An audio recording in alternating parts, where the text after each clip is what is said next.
So today I'm gonna teach in this video unit 15 past perfect. So I had 10 more past perfect so had gale past perfect need and part A ma study this exam situation. So let's Sarah and Paul went to the same party last week. Bigger back Sarah and Paul got party to party to do better to our party. But they didn't see each other. ဒါပေမဲ့သူတို့နှစ်ယောက်တူပါတီသူတို့တက်ရောက်သွားတဲ့ပါတီကတူပေမဲ့သူတို့တယောက်နဲ့တယောက်မတွေ့ခဲ့ကြဘူး Paul left the party at 10:30 ဘာလို့လဲဆိုတော့ Paul က10နာရီခွဲတုန်းကပါတီကနေပြီးထွက်သွားပေမဲ့ Sarah က11 o'clock မှာရောက်လာတယ်17နာရီမှာရောက်လာတယ် So once Sarah arrived at the party Paul wasn't there အဲ့တော့ Sarah ရောက်လာတဲ့အချိန်မှာ Paul ကမရှိတော့အဲ့ဒီပဲနဲ့အဲ့ဒါကိုဒီ he had gone home ဆိုတော့ဒီနှစ်ခုလုံးကအတိတ်မှာ yesterday မှာဖြစ်ခဲ့တဲ့နှစ်ခုစလုံးအဲ့တော့ past ကိုသုံးတယ်သို့တော့ဒီပြောချင်တဲ့နှစ်ခုမှာ Sarah ကရောက်လာတဲ့အချိန်မှာ Paul ကမရှိတော့ထွက်သွားပြီဆိုတဲ့အဓိပ္ပာယ်အဲ့အဓိပ္ပာယ်ကိုပြောမယ်ဆိုတော့ double situation ပုံစံဖြစ်တဲ့အတွက် he had gone home အဲ့လိုပြောမှာเนาะအဲ့တော့ past perfect ကိုဘယ်လိုနေရာမှာသုံးလဲဆိုရင်အတိတ်ကာလမှာဖြစ်ခဲ့တဲ့အဲ့မှာနောက်ထပ် situation တခုအဲ့တော့အောက်မှာရှင်းပြတဲ့ဟာဟိုဆက်ကြည့်မယ်ပေါ့နော်အဲ့တော့ဒါကတော့ဒီဒါ past perfect ရဲ့ pattern တွေပေါ့နော်အဲ့တော့ I will use this so had ဒီမှာကတော့နှစ်ခုစလုံး had ပဲပေါ့နော်အဲ့တော့ now the past perfect symbol is had plus past participle past participle ဆိုတဲ့အတွက် gone လို့ sin လို့ finish တို့ဒါတွေကရင်ထဲကလွယ်ပါတယ်အဲ့တော့ sometimes we talk about something that happened in the past အဲ့တော့ပြီးခဲ့တဲ့ past အတိတ်ကာလမှာ happened ဒီမှာဖြစ်ပြီးသွားတဲ့အကြောင်းအရာတစ်ခုကိုပြောရင်သုံးတယ်ပေါ့နော် Sarah arrived at the party this is a starting point of the story အဲ့တော့ဒီ story ဒီ situation တစ်ခုလုံးရဲ့အစမှတ်ဖြစ်တဲ့အဲ့တော့ then if we want to talk about things that happened before this time အဲ့တော့ဒီအကြောင်းအရာမတိုင်ခင်မှာဖြစ်သွားတဲ့ဆိုတော့ဒီ Paul ကထွက်သွားပြီ Sarah ကနောက်မှရောက်လာတယ်ဆိုတော့အဲ့ဒီ situation ကိုဒီလိုပြောနေတာပေါ့နော်အဲ့တော့ we use အဲ့မှာ past perfect tense ကိုသုံးတယ်အဲ့တော့တခါတလေမှာဒီ situation တခု Sarah arrived at the party past simple tense ကိုလည်းသုံးသလိုဟို past perfect tense ကိုလည်းသုံးတယ်ပေါ့နော်ဒါ situation ပေါ်မူတည်ပြီးကိုပြောချင်လို့ပြောလို့ရတယ်ပေါ့နော်အဲ့တော့ we use ဒီ past perfect ဒီ sense ဒီ lesson ကတော့ past perfect ပေါ့နော်အဲ့တော့ once Sarah arrived at the party Sarah က party မှာရောက်တဲ့အချိန်မှာ Paul ကသွားပြီအိမ်ပြန်သွားပြီဆိုတဲ့အဓိပ္ပာယ်ပေါ့နော်အဲ့တော့ဒါ present past perfect ပေါ့နော်အဲ့တော့ some more example sentence တွေနောက်ထပ် when we got home last night အဲ့တော့အရင်ညကပြီးခဲ့တဲ့ညတုန်းက we got home အိမ်ပြန်ခဲ့တယ် we found that somebody had broken into the flat အဲ့တော့ဒီဟာကအိမ်ပြန်ပြီးမှ last night အိမ်ကိုရောက်ပြီးကမှဒီ somebody တယောက်ကဒီလိုဖြစ်တယ်ဆိုရဲ situation လားဆိုလို့ရှိရင်ဟုတ်တယ်ဆိုဒါအရင်ဖြစ်တာပေါ့နော်အဲ့တော့ဒီ into the flat ဆိုလို့ရှိရင် we found that somebody into the flat ဒီတိုက်ခန်းထဲကိုတယောက်ကအဲ့လိုဖောက်ထွင်းပြီးတော့ဝင်နေအောင်တွေးခဲ့တယ်အိမ်ပြန်တော့ဆိုတော့ဒီ situation တစ်ခုကဘယ်ဟာအရင်ဖြစ်လဲဆိုတော့ကိုဖြစ်ချင်တဲ့ဒါအပြင်မှာဒီကဘယ်ဟာအရင်ဖြစ်မလဲဆိုတော့ထက်ကိုဖြစ်ချင်တဲ့ဒီအရင်ဆုံး first situation ကတစ်ခုပေါ့နော်အဲ့တော့အဲ့လို situation မှာဒါပြောတယ်ပေါ့နော်ပြောမယ်ဆိုလို့ရှိရင်အတိတ်မှာတော့ဖြစ်ခဲ့တဲ့အတွက်ကြောင့် past သုံးတယ်ပြီးတော့ perfect tense သုံးတယ် okay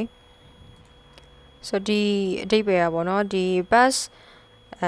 tense ကဒီအတိတ်ကာလမှာဖြစ်ခဲ့တာကိုသုံးတယ်တိုးတော့အဲ့ this time ရဲ့မတိုင်ခင် before မှာဖြစ်ခဲ့တဲ့ happened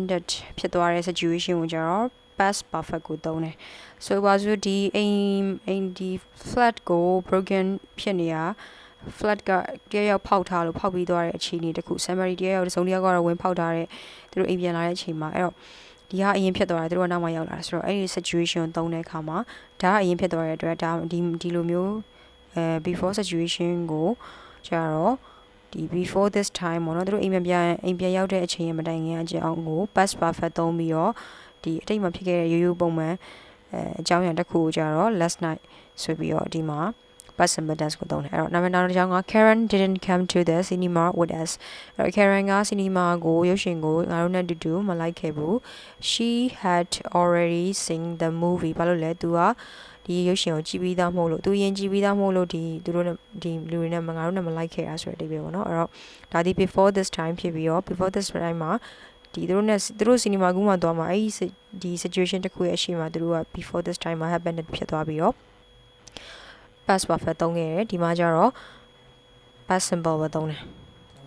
now at first I thought I have done ပေါ့နော် I done the right thing but I soon realized that I made a big mistake အဲ့တော့အစတော့ကတော့ I thought ငါလုပ်တာမှန်တယ်လို့ငါထင်ခဲ့တယ် but I realized soon I have made a big mistake ဒါကြတော့ဘယ်ဟာနှစ်ခုဘယ်ဟာပါလဲဆိုတာထက် I made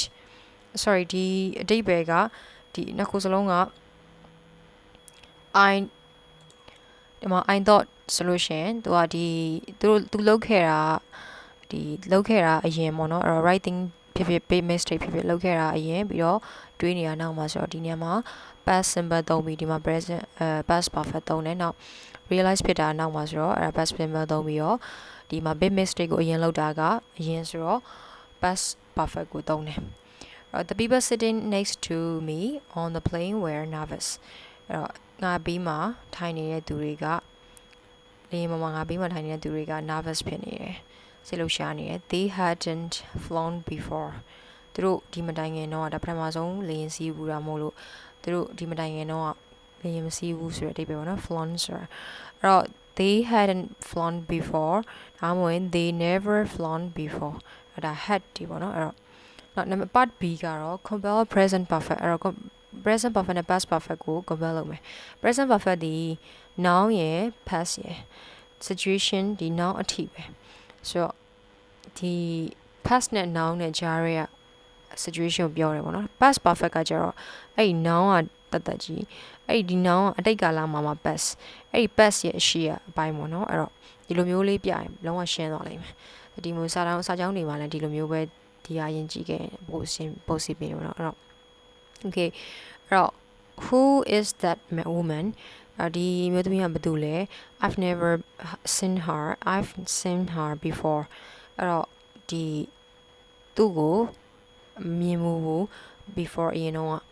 but I can't remember where so I can't remember where sorry ဒီမှာ I've seen so I haven't seen မဟုတ်ဘူးအဲ့တော့ငါတို့မြင်မှုပါတယ်